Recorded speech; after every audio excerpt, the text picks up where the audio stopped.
tapi tidak diterima oleh Allah. Nah, ini adalah untuk bahan koreksi. Ibn Athaillah As-Sakandari tidak menjadikan kita berdiri di satu tempat. Kita harus terus naik pangkat. Semula orang itu malas tidak mau berbuat baik.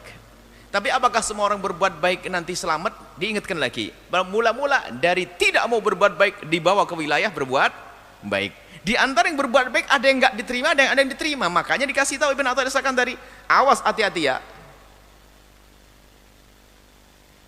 Yang masuk wilayah beramal belum tentu diterima semuanya loh ya, gitu loh.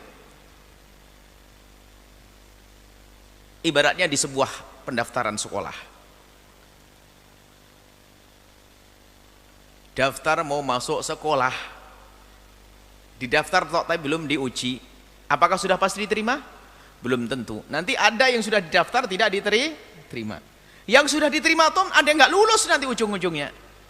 Gagal di tengah aja jalan. Tapi lumayan sudah mulai mendaftar, diterima daftar, sudah seneng kan? Alhamdulillah saya sudah diterima pendaftaran. Dites lagi masuk, alhamdulillah saya sudah masuk. Nggak lulus, ada. Jadi kalau orang di wilayah tidak beramal, nol, nggak punya apa-apa, nggak ada harapan dia, karena nggak punya amal. Akhirnya oleh Ibn Athaillah dibawa ke wilayah amal. Ayo beramal semuanya. Karena diperintahkan sholat, tahajud, puasa dan sebagainya diperintahkan oleh Allah. Tapi ujung dari amal itu endingnya amal harus diterima, ujungnya di sana. Akan tapi awas, hati-hati. Banyak orang sudah masuk wilayah amal tapi gak diterima oleh Allah. Alangkah nyeselnya manusia itu nanti. Seolah-olah dia punya segalanya tapi tidak punya semuanya. Ditanya sedekah, dia jago sedekah. Sholat, dia jago sholat. Apalagi puasa, jago puasa.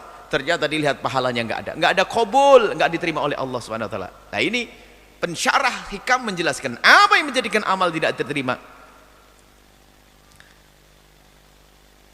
Dilihat, dikembalikan, dikoreksi cara beribadahnya.